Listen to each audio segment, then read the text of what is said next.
Dragons are back.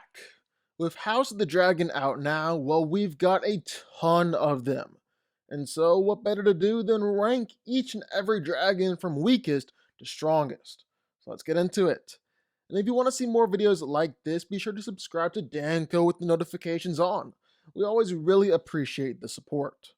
In addition to all the tamed dragons of House Targaryen and House Valerian, there are three key untamed dragons. Sheepstealer was one of these guys, named for his habit of butchering all the sheep of Dragonstone.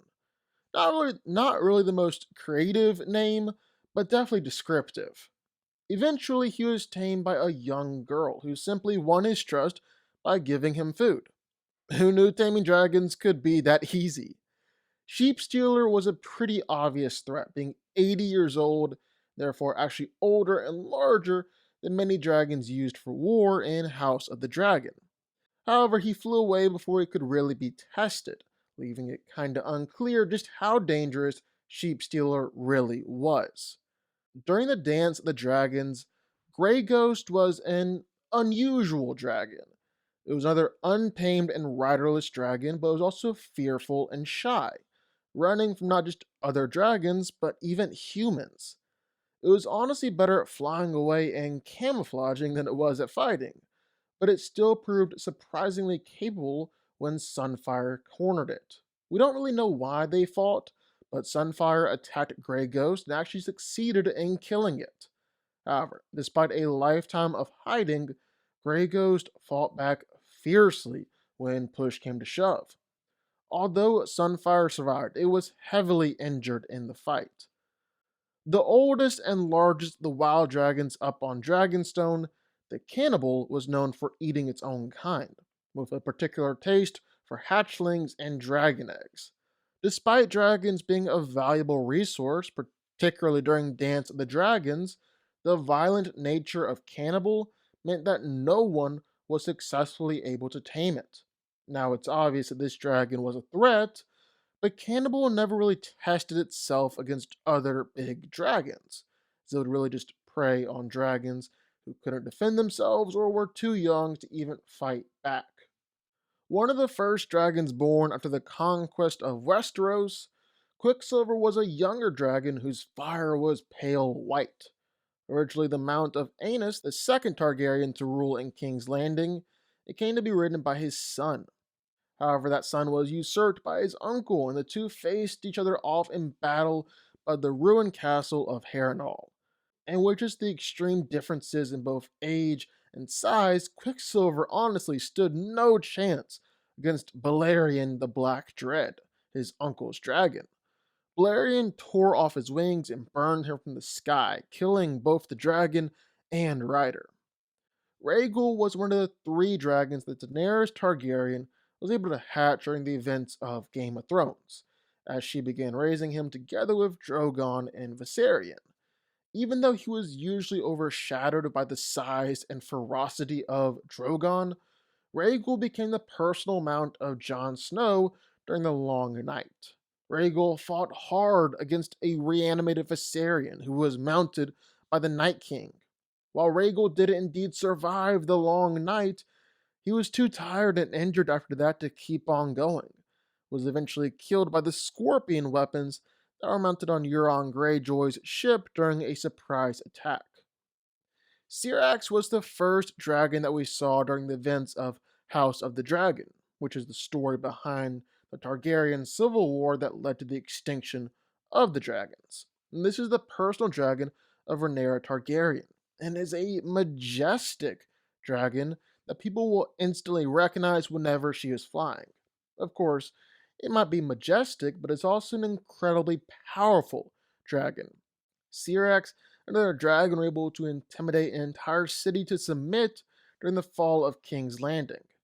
However, after King's Landing fell, Syrax ended up getting chained under the Red Keep till the Dragon Pit was stormed, and she was killed during the battle. She was huge, powerful, just brimming with potential, but she never gained any real experience, and that proved to be her demise. Sunfire was the mount of Aegon Targaryen, one of the people who proclaimed the Iron Throne the Dance of the Dragons, and so it's kinda for sure gonna be important in House of the Dragon. Although it wasn't the biggest or the strongest dragon, Sunfire was really known for being the most beautiful. But it wasn't all just aesthetics. Sunfire could hold its own in combat too. It fought in several battles throughout the Dance of the Dragons, guided by Aegon. However, the toll of all these battles left the proud dragon wounded and broken, and Sunfire eventually died of its wounds after Aegon's victory. Meleus, otherwise known as the Red Queen, was never the biggest dragon during her time, but she actually was one of the fastest dragons in the history of Westeros, as it could outfly and outmaneuver any other dragon that it faced during the Dance of the Dragons. But ultimately, it was actually its lack of size that doomed it, because it was never able to match up to the strength and power of the bigger dragons that it fought. She fought against Vagar and Sunfire at the same time. While it's believed that she could have defeated Sunfire on her own, Vagar was just too much for her. Most dragon fights are just one on one, but like Meleus, the dragon Sea Smoke was able to fight in a 2-on-1 battle. Sea Smoke fought against the powerful Vermithor and the weaker Tessarion during the battle at Tumbleton. It was obviously outmatched. Sea Smoke even died in the fight.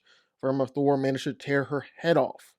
However, she was still able to take both dragons down on her way out, dealing mortal injuries to both Tessarion and Vermithor, a pretty impressive achievement for any dragon. After the Great Conquest, Aegon and his sister's dragons produced many dragon eggs, creating a second generation of powerful dragons. One of the most notable ones was Vermithor, a dragon that served as the mount of Jaehaerys Targaryen, one of the strongest dragons of his generation. Vermithor was also one of the biggest, outmatched only by dragons like Vagar and Balerion. It did well for itself in the Dance of the Dragons, until a dragon named Sea Smoke managed to deal it lethal injuries during their 2-on-1 battle at Tumbleton. One of the three dragons used by the Targaryens to conquer Westeros, Meraxes was ridden by Queen Rhaenys. Of all the siblings, Rhaenys was said to have loved flying the most. It was often found on the silver scaled backs of her dragon. And on top of that, Meraxes was undeniably lethal, being used to subjugate most of the continent of Westeros. Most notably, she was an active contributor to the Field of Fire. The three siblings used their dragons to destroy the armies of the Reach and the Westerlands. However, the Dornish were able to kill Meraxes with a ballista, making her one of the few dragons that was killed by humans. During the Targaryens' civil war, the great dragon Caraxes was ridden by Prince Daemon Targaryen. The two were real experienced in combat together by the time of the House of the Dragon, having been to war in Dorne and the Stepstones. And because of that, the two of them were very lethal together, even if Caraxes wasn't the biggest of the Targaryen dragons. The end for both of them came when they faced Aemon Targaryen and his dragon Vagar at Harrenhal. Vagar was bigger and stronger, but the fight still ended in a draw. Caraxes' ferocity and experience allowed it to match Vagar blow for blow as the two tumbled to the ground. As the dragon of Aegon the Conqueror's sister, Vagar has one of the longest and most storied histories of any of the Targaryen dragons. Not only did it play a part in helping conquer Westeros, but it was also ridden throughout many subsequent wars, most notably the Dance of the Dragons. Other than Visenya, the most notable of Vagar's riders was Prince Aemon Targaryen, who rode her in support of Aegon Targaryen. By that time, the Black Dread was long gone, and Vagar was the largest and strongest of all living dragons. Vagar amassed quite a respectable kill count the Dance of the Dragons, being responsible for the deaths of Arax and Caraxes at the very least. Viserion isn't the largest dragon or the strongest dragon in Game of Thrones, being outcompeted in those areas by Drogon. However, what sets him apart is the fact that the Night King was able to kill Viserion with one of his spears. resurrecting the dragon as a white. It's actually unclear just how much more powerful this resurrection makes Viserion, but it clearly did something. Viserion is able to hold its own against Drogon in a fight over Winterfell. Most notably, has fire hot enough and strong enough to tear through the wall, one of the greatest and most magical structures ever built. It was thought that dragons were extinct for over a century, when Daenerys Targaryen walked unscathed from the funeral pyre of her husband with three living dragons. Of the three, the greatest was Drogon. The dragon Daenerys herself planned to ride. He was an immense black dragon, who some described as a reincarnation of Balerion the Black Dread. Not just the largest dragon in Game of Thrones, he was likely one of the strongest dragons to ever live, and in a position to grow bigger and stronger at the end of the series. One of the most notable dragons in Westeros history, Balerion the Black Dread was the personal mount of Aegon the Conqueror, ridden by him in his conquest of Westeros. Balerion's place at the top of the list doesn't just come from his rider, though, but also his own power. He was the biggest of the Targaryen dragons, and undeniably the strongest, more than any other dragon in Game of Thrones or House of the Dragon. Balerion has really only killed one other dragon that we know of, Quicksilver, but his power was known to every person in Westeros, with his skull alone being the size of a horse. No other dragon would have stood a chance had Balerion lived at the time of House of the Dragon or Game of Thrones.